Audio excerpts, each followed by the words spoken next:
This is a Creating Forward workshop with energetic activation and deep guided meditation. Do not do this while driving or while operating machinery. This material is copyrighted by Michelle Faith Lucas. Any unauthorized copy or sale of this material is strictly prohibited. Please find a place where you will not be distracted and allow yourself to get very, very relaxed. Hello, and welcome to the first course in Creating Forward, titled Vigor. How do we harness our energy fields? How do we keep ourselves contained so that we have enough vigor to get through the day? And what is it that's keeping us from the vigor? Well, you're going to hear a lot about that in this course.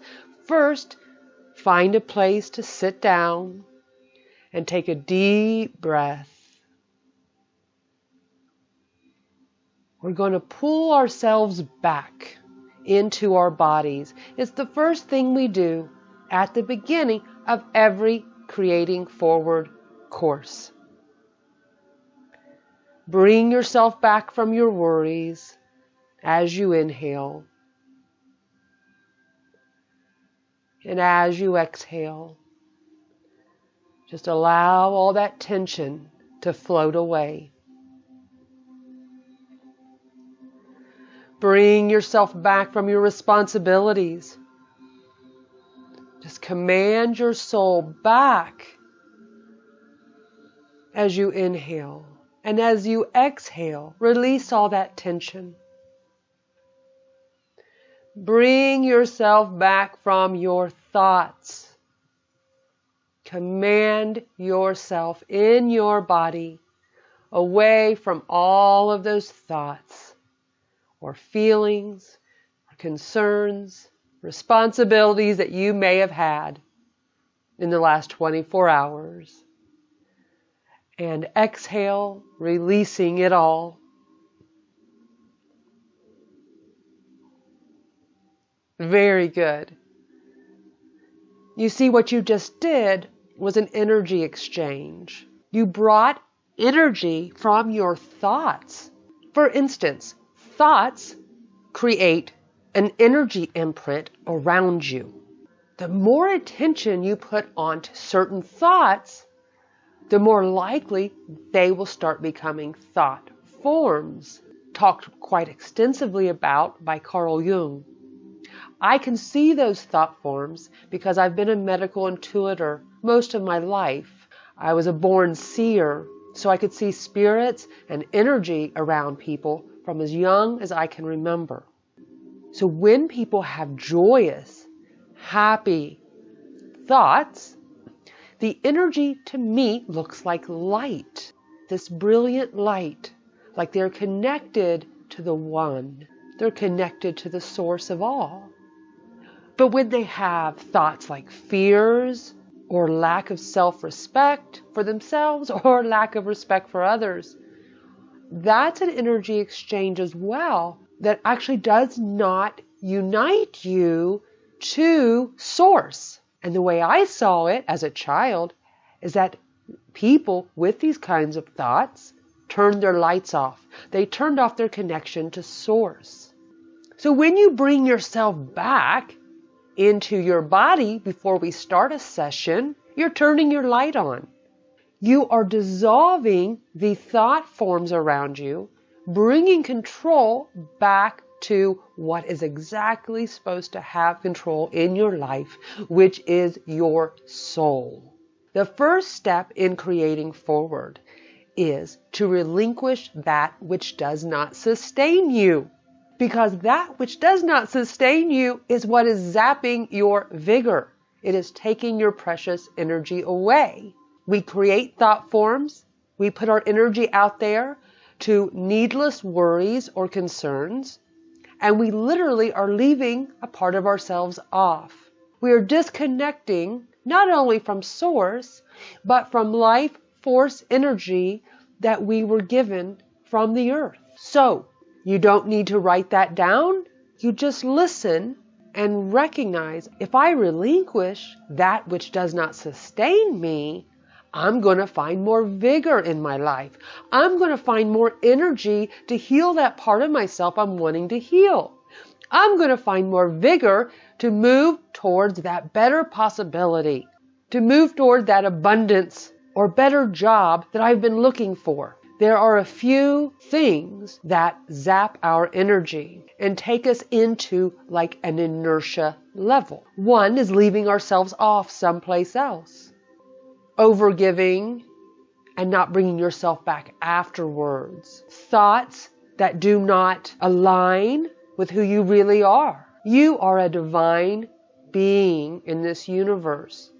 Any thought that does not align to that turns the light off.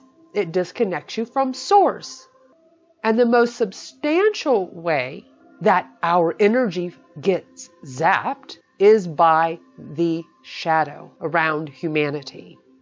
That shadow is a myriad of thought forms that has been around us for thousands of years. Once humans decided that they were a body and a mind and an ego before they were a soul and a spirit, a divine imprint of God.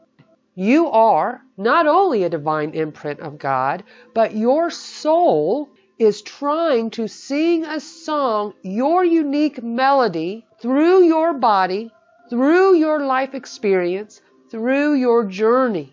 Your unique imprint is merely trying to be born. And everything you need to be born, to be successful and happy, is actually already planted on your journey. Today, yesterday, and in the future. Every human being is constantly being guided because who you see in the mirror is only one tiny facet of you. Your spirit is far too large to only be in your body. Your spirit has the command and is pulling you forth to give birth to this beautiful imprint of the divine. It pulls you forward every single day toward your highest good. Every time we have had a thought of not being worthy or a belief of not being worthy or actions of not stepping into our fullest power as a divine being of God, we add to the collective shadow around humanity. It is what some denominations call hell, others call the astral plane. Either way, it is not real because it was not created from source. It was created from our co-creative powers in our minds. But it takes much more than just a mind to be a co-creator.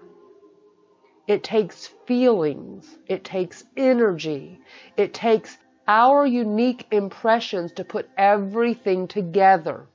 So as our spirits are pulling us forward to our highest good, which includes abundance and happiness, the only thing that's holding us back is our own selves.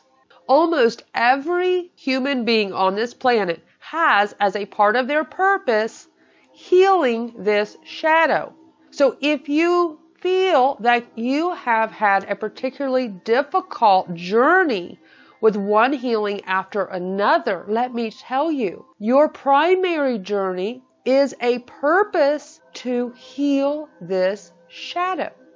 And once you know that and you honor yourself for every single time you have been challenged to heal something about your body, your mind, or your emotions, every time you are challenged to heal that, you are actually stepping into your purpose. And once you get that, you're bringing your light into that shadow and dissolving it and getting through the healing quicker and out the other side to that abundant, healthy, balanced, joyful life that you came here to lead. You see, what happens is people get stuck in a pattern and they believe it. And they put words to it and they qualify it in their energy field. And the shadow and those thought forms around them start taking control. So they have another illness or another injury or another emotional battle, it's not because Source or anything about you as a divine being of God is creating these challenges for you. It is that shadow is taking your energy and it's actually taking control in a deep-seated belief that you may not even know exists. Most people I find don't even realize the baggage they're carrying with them. And to truly ascend and to truly meet up, unite with your source, with your authentic self, with God, if you'd like to say, the baggage must be released. And the baggage is anything that you are truly not. Anything that sustains you is something that is sustaining the authentic you. Anything that does not sustain you keeps your life in an inertia. It's something that some ancient texts would call a dark inertia at some point in life, because these patterns have been playing out repeatedly. Different faces, different people in your life, same challenge. So the first step is always to bring yourself back. In the mornings when you wake up, at lunchtime, take plenty of breaks during the day, actually just to bring yourself back. So, if you're already being pulled forward, what are the resistances you have to moving with that? We have been taught to strive, push, go hard. These challenges are part of our humanity. It's just normal to live with suffering. That is not true. We were not born to suffer, and we were not born to strive. In the flow, you are pulled gently by a beautiful divine force, a light. The only thing that creates the suffering is the resistance to the flow. And the collective humanity has fed that perception of suffering, of it's normal to strive hard and be challenged in extraordinary ways. And that's not true. Actually, we were born with this awareness system in our mind, body, emotions that gives us the awareness of our next step for the journey we chose before we were born. Let me tell you why sadness happens. From the perspective of the soul, I'm going to explain sadness, and we can even go farther with depression. Your spirit is not fully residing in your body. Your spirit is everywhere imaginable. Your spirit resides across eternity in a field of absolute unconditional love and abundance, because it is everything. When you go to sleep at night, you are tapping into that part of your spirit that resides in that field of all knowing, all love, all abundance. And when you wake up, if you disconnect from it, you begin to feel like you're missing something. There's a sadness. There's something missing that you cannot attain. When in actuality, it's the part of you remembering or knowing, being aware of your spirit. So the more we can get in touch with our spirit, the more we will understand our path to abundance, happiness, good relationships, whatever it is you're searching for. And you will not feel like you're missing something because you're connected to that field of all you need. Now, another reason sadness or depression comes up from the perspective of the soul. Very important here. We come into a body as a little infant, and we have to have all of our needs met by other people. We can't walk, we can't talk, we can't get our own food on our own. As an infant, we are in a stage where we're slowly bringing our presence, the presence of our souls, into our bodies. Up into being a toddler, we are actually gradually learning how to be in our bodies. If that does not go well because of a serious illness or a neglect, your needs aren't met, or some other type of trauma, many souls don't come completely in their body. They have this fear of being alive. and they don't even realize they're largely living outside of their bodies. Well, the first step in being human is being grounded as a human, being here, being present. As we grow, we go through other transitions. We start developing a feeling body and then a hormonal body. We start developing a personality and an ego. Then we come to a place where it is about knowing thyself, getting in touch with the center of our being. Well, if as the infant and growing up, this soul is not completely in the body, and you reach that heart center, the heart is the connection to the soul. It's actually the center of all knowing, and it actually tells the brain what to do. Once you get there and you're not completely in your body, the signals are not completely fluid between heart and mind. And the signals I'm speaking of, many native cultures talk about this. I call it the rainbow bridge. It is an energy field in the front and the back of the center of the chest. And it comes out of the heart and goes up into the mind, because the soul is supposed to be the commander of the brain, not the other way around. And when that is disconnected, because the soul's not completely in the body, the brain does not know how to correlate what it really wants, who it is, what the soul is really wanting to do, and there's a mind breakdown. And so depression really starts in the heart. Therefore, we want to, in this first course of Creating Forward, start commanding our vigor back. We want to relinquish that which does not sustain us. And I just gave you the basics of what truly is not sustaining us. I'm not talking about your habits. I'm not talking about you going out and partying too much, although I'm not saying that's great. What I'm saying, it's a part of our consciousness. What consciousness are you holding that's tapping into that astral plane, into that shadow, and making you believe that it is so real that you're not worthy, you're never going to make it, you're not good enough, not blessed enough, whatever it is, really what you want to relinquish is a consciousness that is tapping into that astral plane, into that shadow.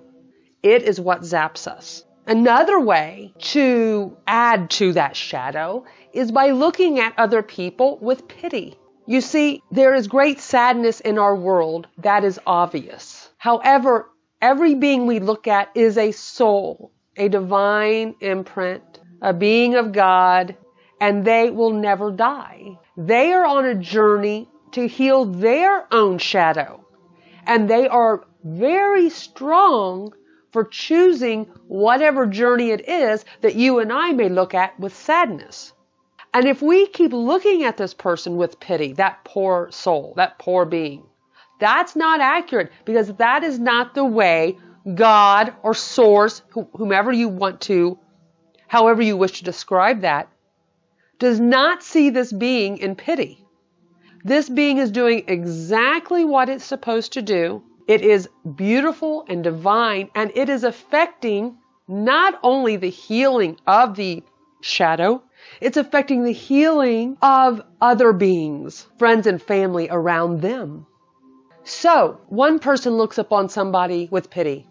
Okay, it's a little bit of an energy out there in a thought field. Two people look at it.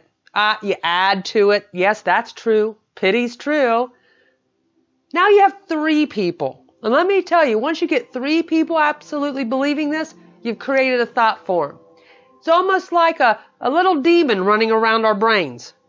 And it wants to attach to all three people who qualified it, who created it. And it wants to keep showing you pity. But pity is not real. It's not a part of Source. It's something that takes our energy. So, do not qualify anything that is not expansive. So, our authentic selves are expansive. Our journeys are supposed to be expansive, just like the universe. As the universe expands, so do we. It is when we contract, hold back, resist, stay in fear, that is when we are no longer going with our natural path. And we start losing the awareness of this internal guidance system. Now, let's talk about fear for a moment. There's a very good reason for it, and that is to survive. Humans came here, we wanted to survive. So we have this wonderful mechanism in place. If we were to see a car charging at us, all the right chemicals flood from the brain to make us run.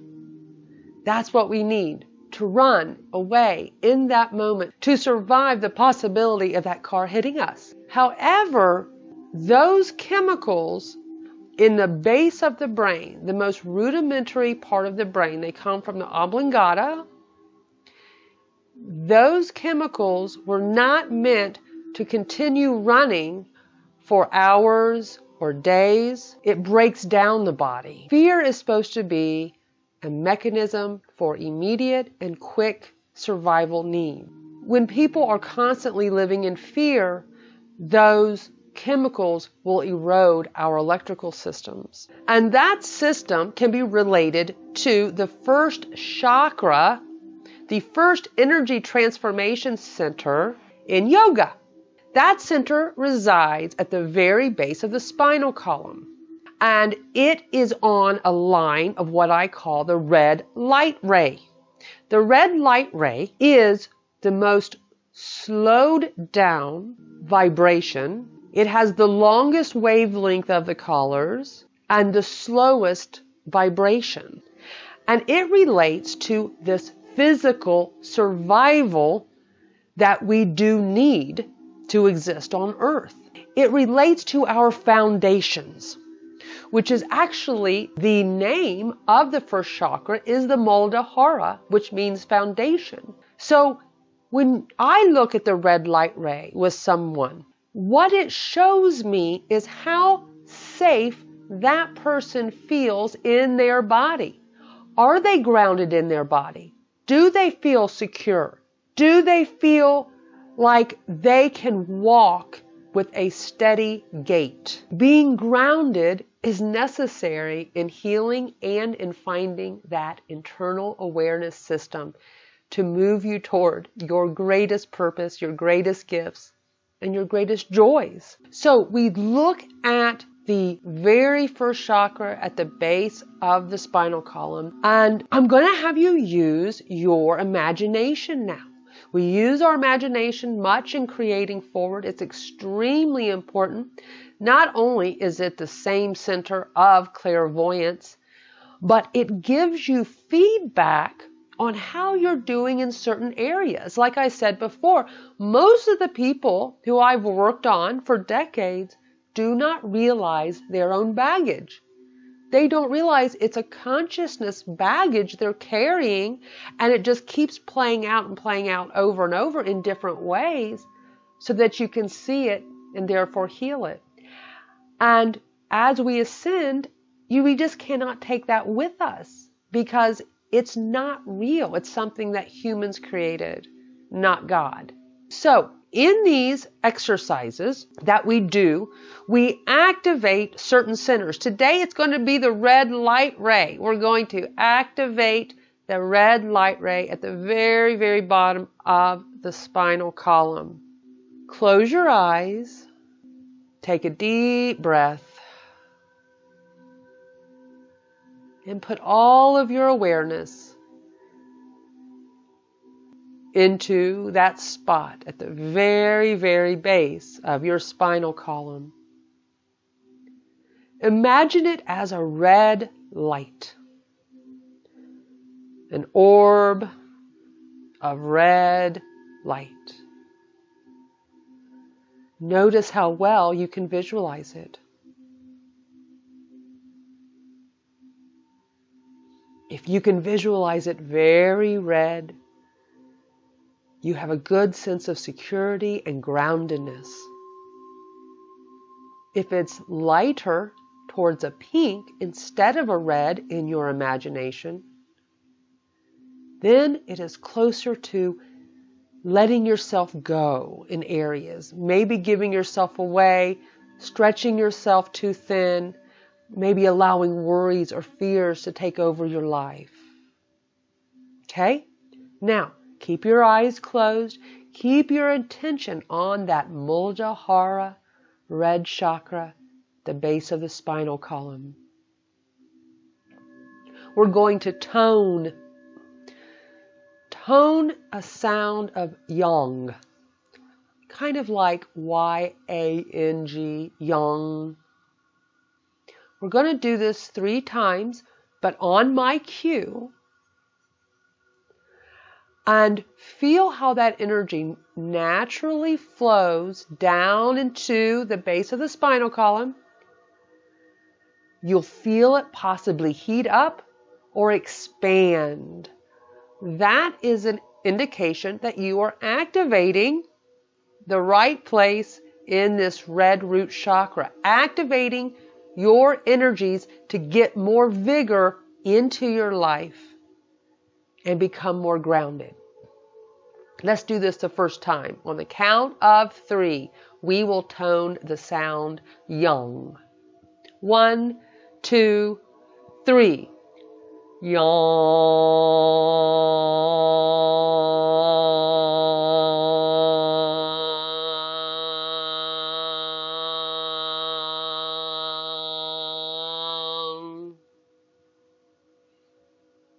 One more time, as we just did.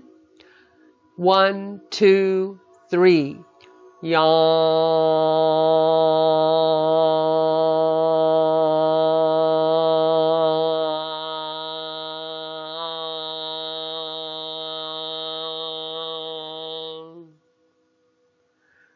Very good. Did you feel the vibration there? Did you feel a contraction or an expansion? The muscles may have contracted, but the energy expanded. Now we're going to do it one more time, but we're not going to tone out loud. I want you to tone completely silently without using your mouth. I want you to only use your consciousness. I want you to use your imagination that you are toning yang when actuality you're doing nothing but thinking it. Okay? 1, 2, 3.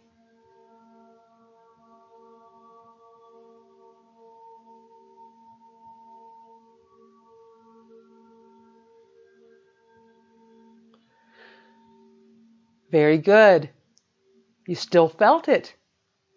That's because that's the power of our consciousness to affect our bodies. Now that exercise helps this basic part of our human nature to want to feel secure, the needs to be grounded, to be fed, to survive, to feel safe. These are basic principles in getting vigor. Now, we have a natural way of getting vigor, and that's through Mother Earth.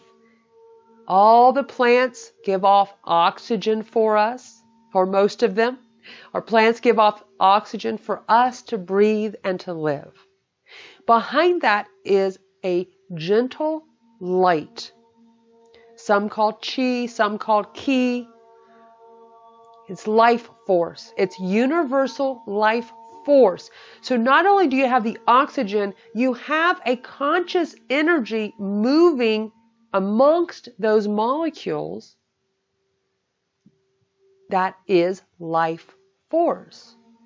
That keeps us healthy. It keeps us breathing, exchanging, being at one with the universe.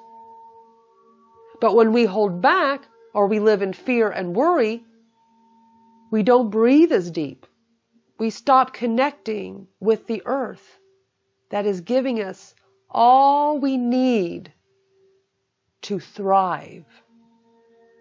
And we'll be doing an exercise on that shortly in the meditative activation portion of this. So thriving is keeping in touch with that life force energy and also keeping connection to our source, to our spirit. When we strive or we push, we go against that natural flow. Now, sometimes we do have to push through things. We have to bring our light, our spirit into things to get them fixed before us. But it's not a part of our true journey that our souls decided to come here and express.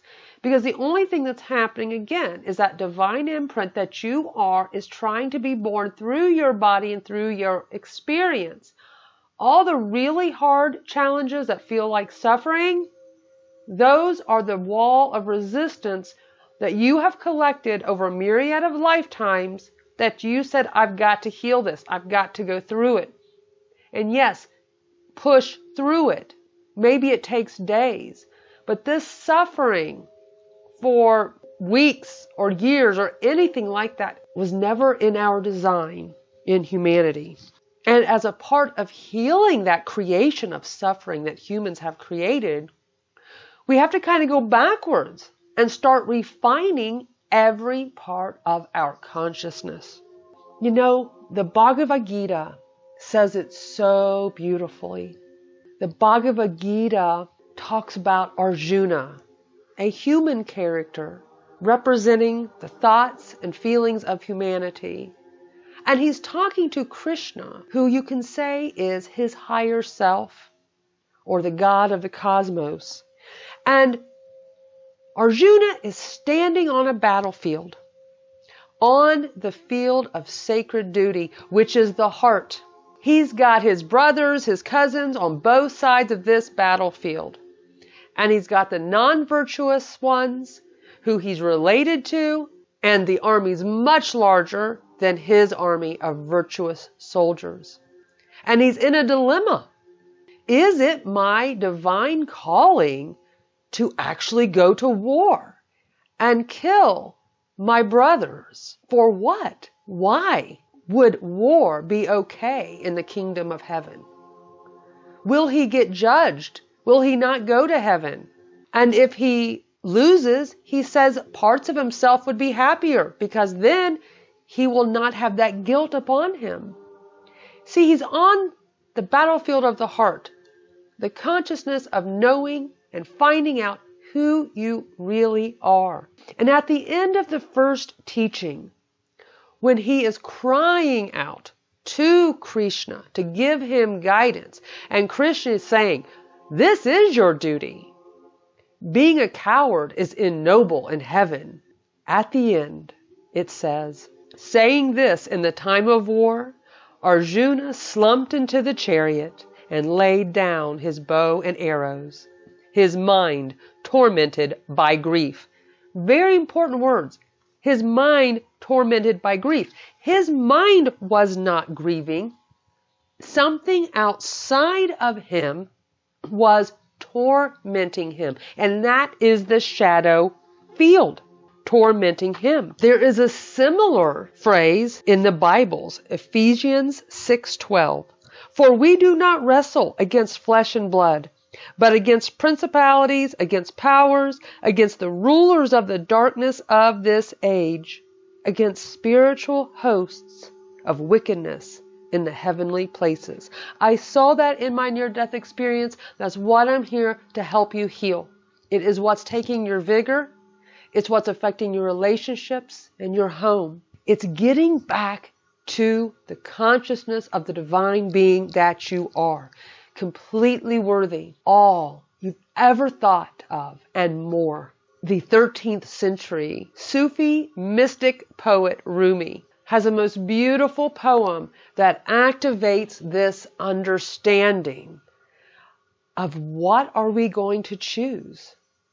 Are we going to slump over into a pity and allow this field to torment our minds and our hearts and our souls? Or are we going to choose the best for ourselves as it was divinely ordained for us? You see, when Arjuna slumped over in pity, he slumped into a dark inertia, lost his ability to connect with his internal guidance system, and instead stopped any movement forward. And that's what that astral plane would love us to do. It would love to take over everything. And it has in many areas, or there would not be such wars. There would not be such poverty and suffering.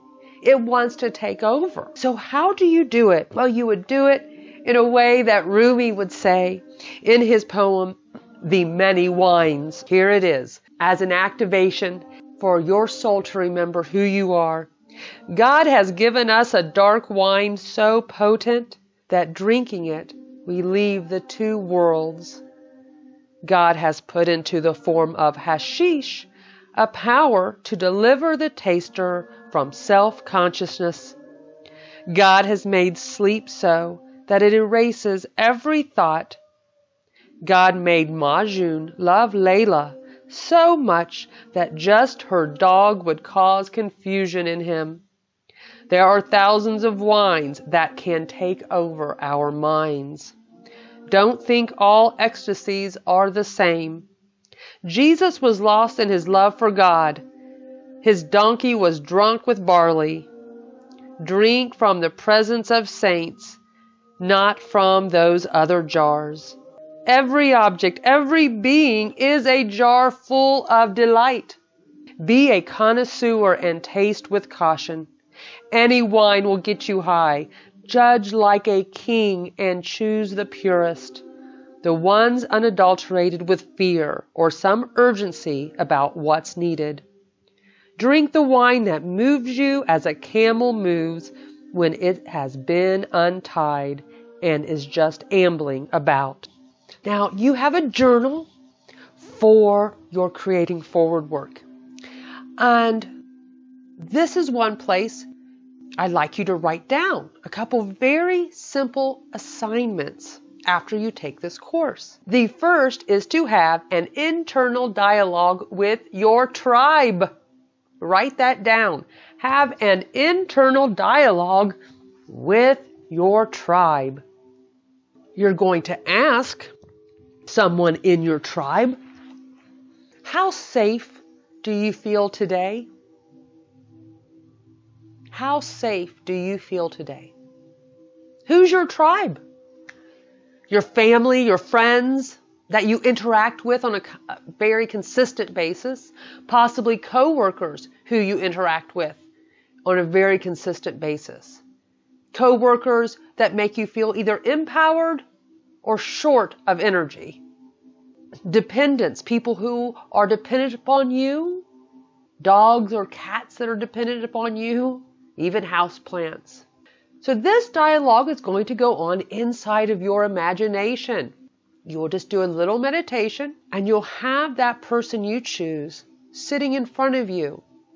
That would, I suggest, choosing the most difficult person in your tribe, possibly one that is pushing your buttons. And when no one's around to bother you, you're going to go into your imagination with your eyes shut and you're going to say to them, or even to a house plant, because a house plant needs you to water it. You say, how safe do you feel today?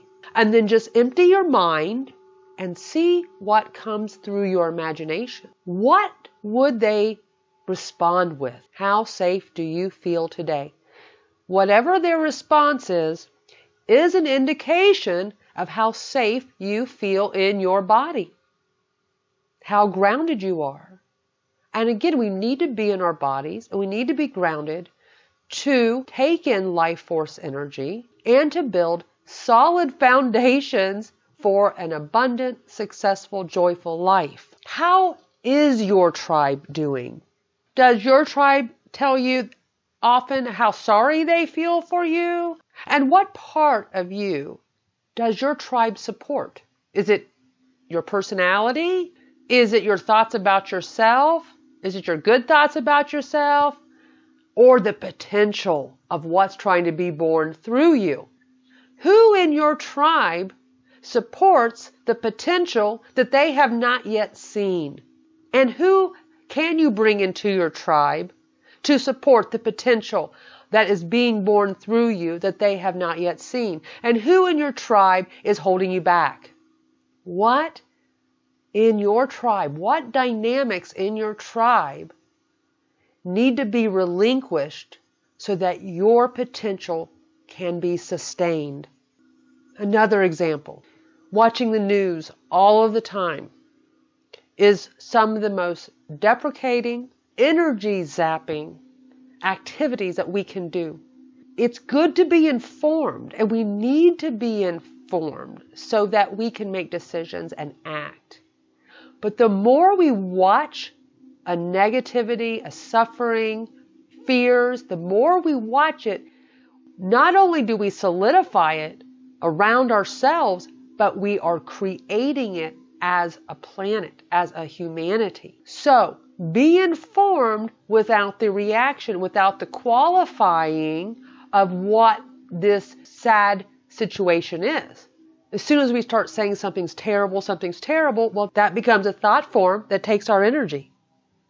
Not only that, a lot of the things we see on television, we take personally because maybe it's in our area or it affects our work, something to do with us. But it may not even be ours. It's something to be healed, maybe not even by you. Instead, by focusing on it, you put yourself in the mix and you have another element of yourself that needs to be healed. And if you have someone in your tribe who's constantly reminding you of the negativity that's going on, or they're constantly in fear, they are pulling you down, and that astral field is getting closer and closer to you, trying to push you into a dark inertia, just like Arjuna as he slumped down and could do nothing in the Bhagavad Gita. So you're going to have that dialogue with someone in your tribe. Let's go to the second exercise. I always make them very easy, very quick. The second exercise also goes toward what we're doing with this first course. Trying to get your soul firmly in your body, trying to help you be grounded. So your second exercise is going to be jotting down your dreams every morning in that journal. Have it by your bed. And every morning, jot down your dreams. More of your intuition will come through more and more as you do this coursework and activations. And number 3, so very simple. Just write this down. Relinquish that which does not sustain me. Relinquish that which does not sustain me. Just write it down. That's your exercise. What's going to happen is after this meditative activation, that which is really zapping you the most will come to your attention.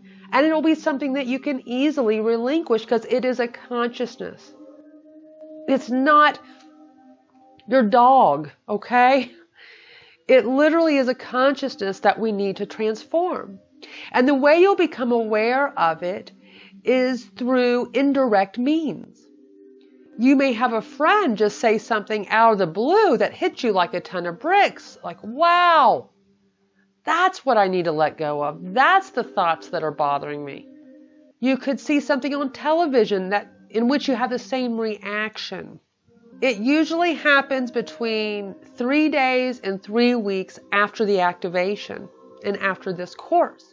So what you'll want to do is finish this, as now we're going to go into the activation and meditation.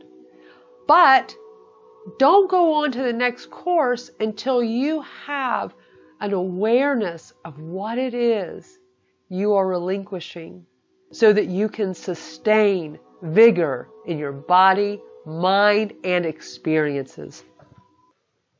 Welcome to the first meditation activation in creating forward. Vigor.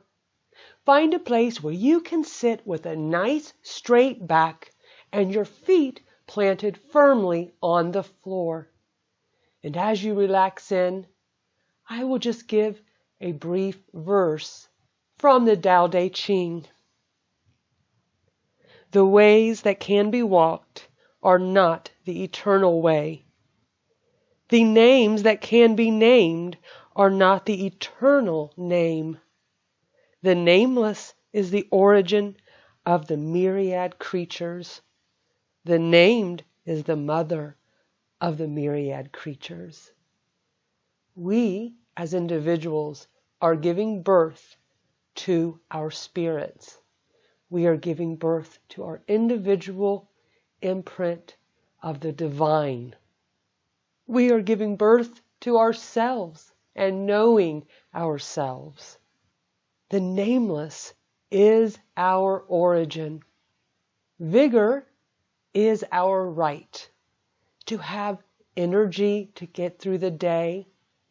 And to do so, we connect with all the life force energy this earth provides us. And we connect to cosmic energies simultaneously. Those two together give us the vigor that we're looking for. So close your eyes, get your back as straight as possible, and your feet planted firmly on the floor, as this is the optimal way to receive the activation part. If you prefer another meditation stance, that is okay.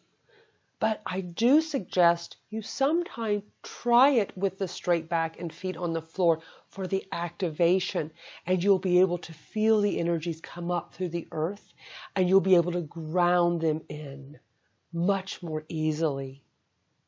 Take a deep breath in through your nose, and as you breathe in, you imagine a brilliant white light coming right at you.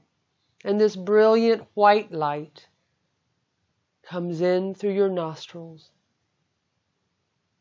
and it makes its way down into your lungs. Use your imagination, and we're going to get you very, very relaxed. Take a few deep breaths. Each inhalation, the white light comes in through the nostrils, down the throat, into the lungs. And you see the white light filling your chest and your lungs. And you exhale slowly and completely. And the next breath, the white light will go all the way down into the abdomen.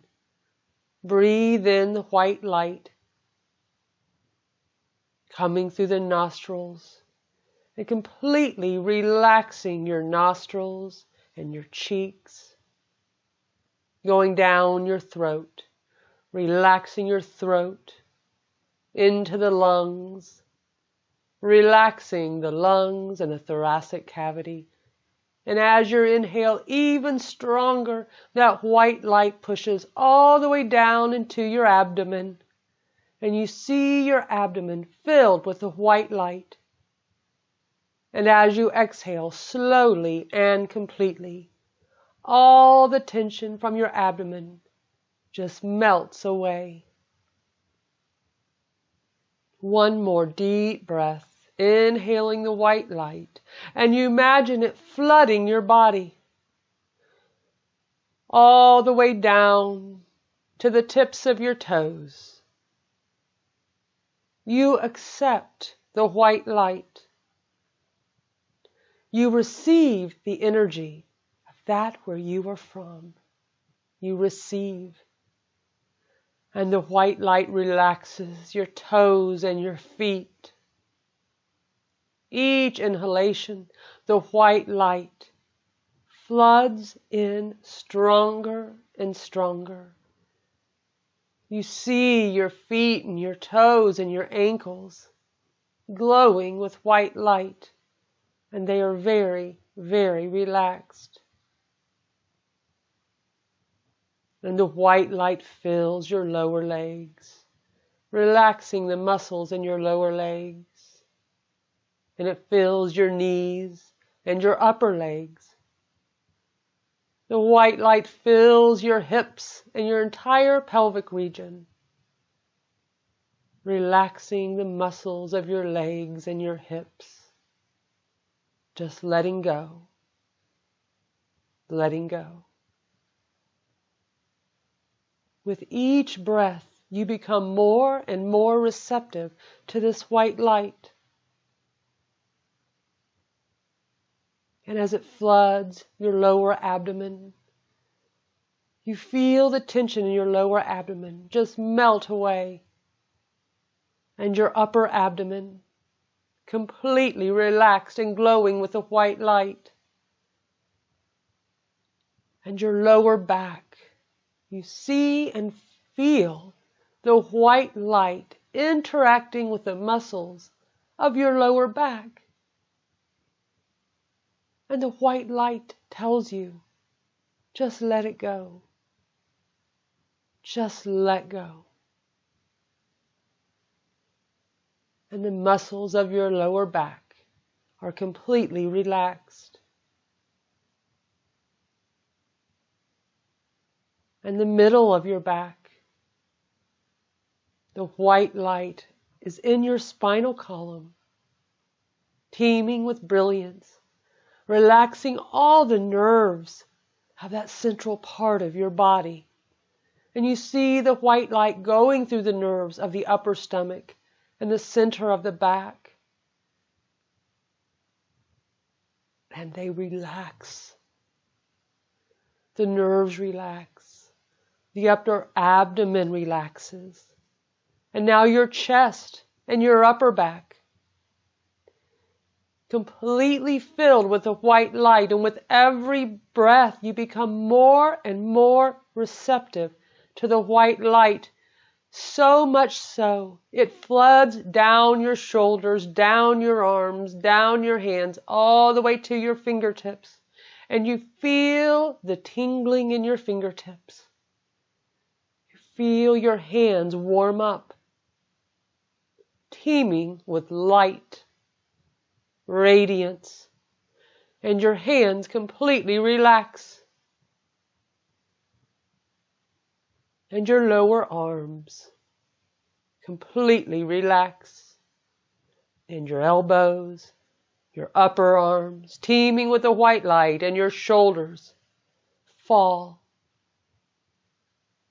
They melt, giving in to the intention of the pure, unconditional love, pure consciousness of the white light. And your shoulders completely relax as the white light teems through your neck and your vocal cords and relaxes your neck, moves up and it relaxes your tongue. It relaxes your cheeks and all the muscles in your face. And you feel that white light in your eyeballs. You feel the warmth in the muscles around your eyeballs, and your eyeballs completely relax, and the muscles in your forehead teeming with the white light completely relax, and that white light bursts out of the crown of your head, reaching up high into the cosmos. Into the cosmos. And you now know you are connected with the cosmos. You are at one with pure consciousness. You are at one with your spirit.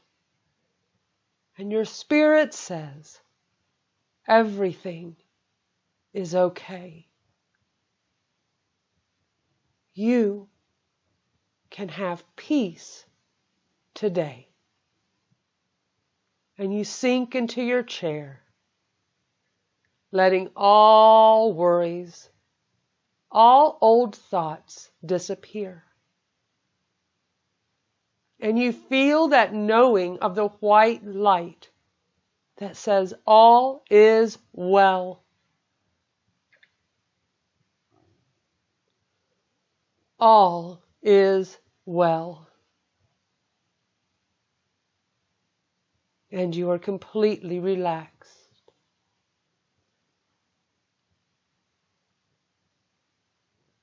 Letting go. Letting go of all the external stimuli. Letting go of the thoughts of where you're supposed to work, of where you're supposed to live, of the space you just came from. And I will count backwards from 3 to 1.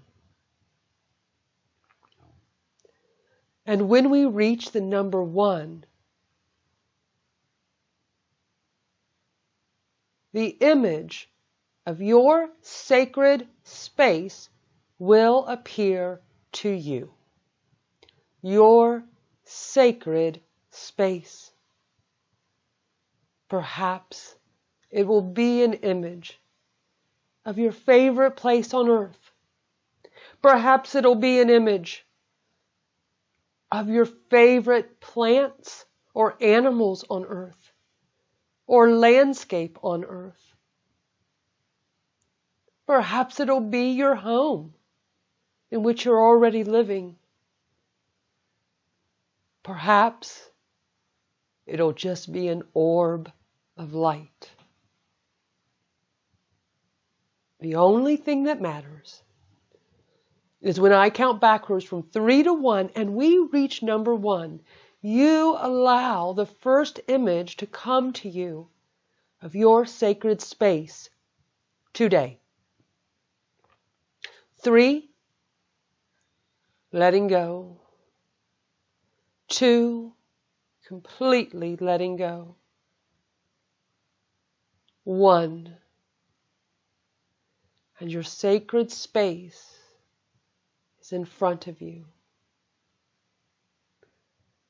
sprawled out in all of its immensity.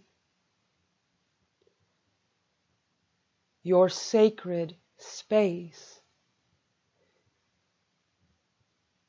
is what your consciousness has been building from a perspectiveness of feeling safe, secure, and grounded upon the earth.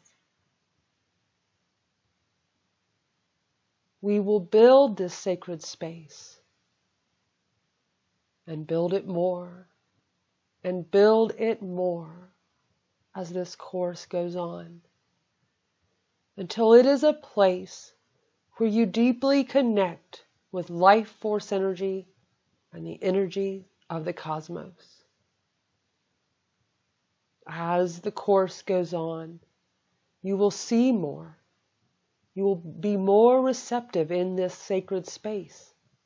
You will receive higher energies, higher knowledge, reflections of yourself.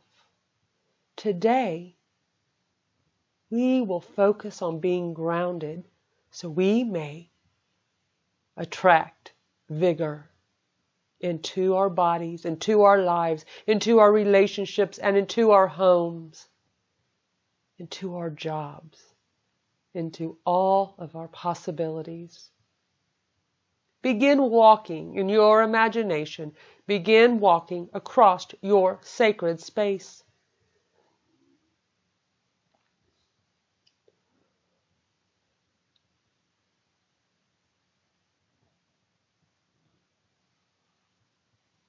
Feel your feet firmly touch the ground. If your feet are not firmly touching the ground, an elephant will appear next to you, so you may grab a hold of her and walk with a steady gait. This is a reflection of how much you're grounded and in your body. The steady gait. Are you wearing anything on your feet?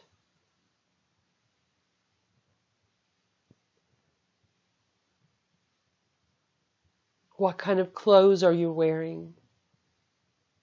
What does the ground look like in your sacred space?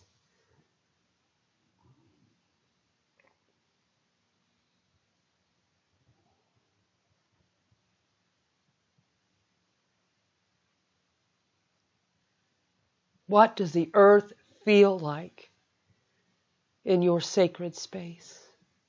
Go find a spot in which to sit down.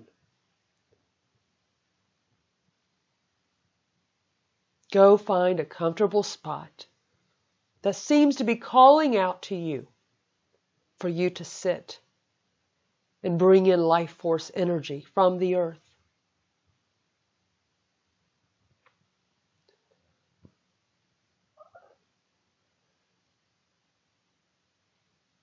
Notice the plants and trees and flowers, if there are any, in your sacred space. If there is not, allow some to appear. Allow some flowers to appear. And note what color they are.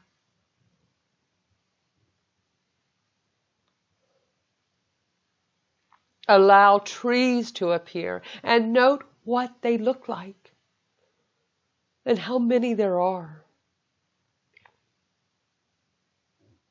Note if there's anyone else or any animals within your sacred space. And now concentrate that white light into the center of your brain.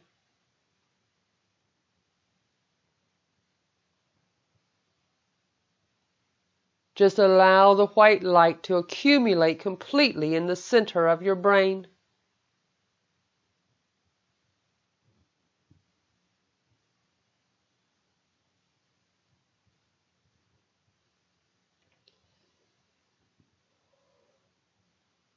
And choose some flowers or trees or plants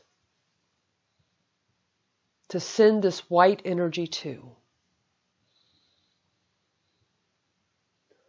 Send out that white energy from your brain to the plants of your choice. And notice how the plants receive it and turn it into a brilliant golden color. And they take that golden light and they send it back to you into the center of your brain. And again, you send the pure consciousness of white light out to the plants. See how they receive it and they glow a brilliant golden light. And they send this golden light right back to you, right into the center of your brain.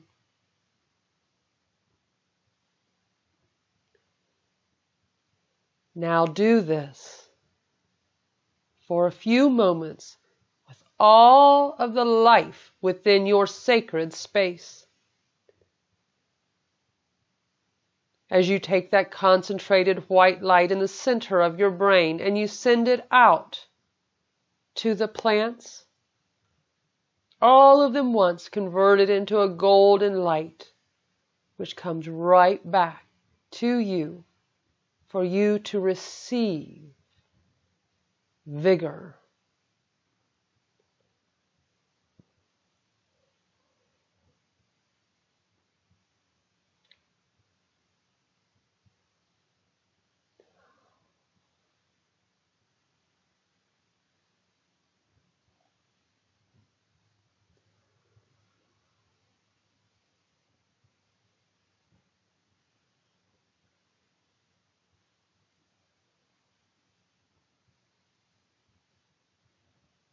With every inhalation, you breathe in this golden light. You take it within the core of your body. It comes in through your nostrils, in through your throat and lungs, and it pushes down your spinal column, all the way down to the very base of your spinal column, glowing with a brilliant golden light.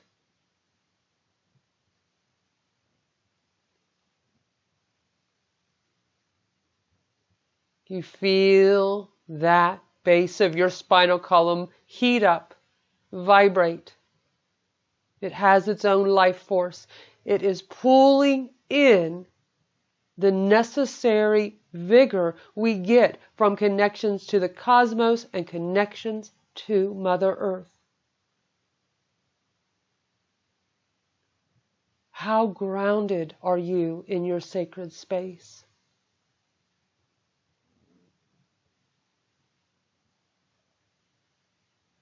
Are you sitting at complete peace, feeling at one with Mother Earth?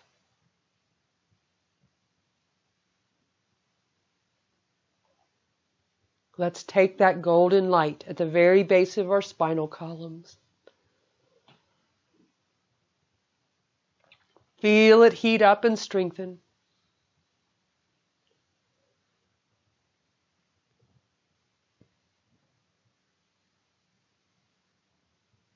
And I'm going to count from 1 to 5. And with each number increment, that golden light is going to move down into the earth an entire mile. So that golden light is at least 5 miles planted into Mother Earth from your spinal column.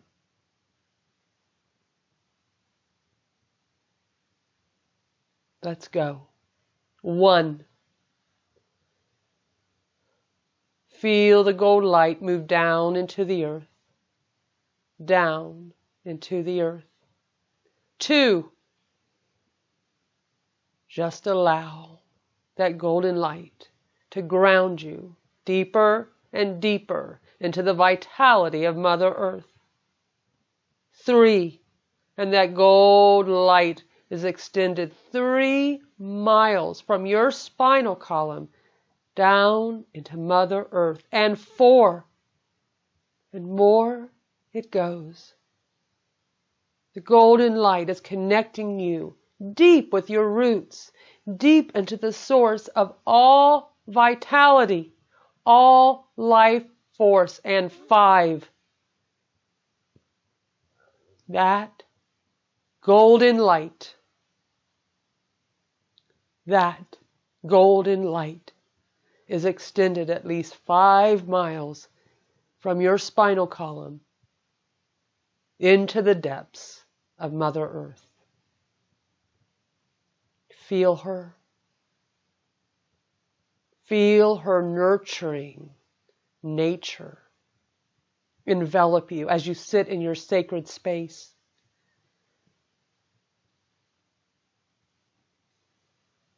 You now choose to receive her energies to enhance the vigor in your life. You choose to receive her energies. You choose to connect with her, to walk in a grounded manner. You choose to be safely in your body and stand up in your sacred space and know that this sacred space is going to grow more and more brilliant, and that every day you come here, you will learn more about yourself while receiving more life force and cosmic force. As you stand up in your sacred space and you walk back to your body sitting in that chair, notice how more grounded you are as you walk out. And I will count backwards from 5 to 1. And when we reach the number 1, you will be back in your body and wide awake. 5. Step towards your body in that chair. 4. You're in the chair and aware. 3. Wiggle your fingers. 2. Wiggle your toes. And 1. Open your eyes and you're wide awake. Vigor. Receive the life force that Mother Earth and the cosmic energies have for us every day.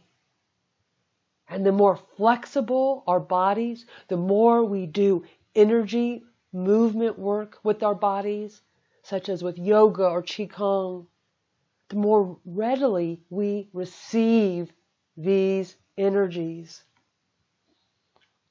You're starting to get a glimpse of who you really are and the energy field that you create on a somewhat unconscious basis. That sacred space has always been there, and its brilliance is a reflection of how safe you feel in your body. It's a reflection of your groundedness and what you're creating in the energy field around you. What if you started creating in that energy field a receptive vehicle for your angels, your master teachers? What if you did that? Well, we're going to do that as these lessons move on, and you will come to know the importance of the ways that can be walked are not the eternal way. The names that can be named are not the eternal name. The nameless is the origin of the myriad creatures. The named is the mother of the myriad creatures. And you're going to be an amazing mother to a new life. In your Creating Forward journal, please write down all of the images you received today and any other feelings or experiences during this meditative activation. And just title it Vigor so you can watch as you move along through all the dimensions of Creating Forward. Namaste.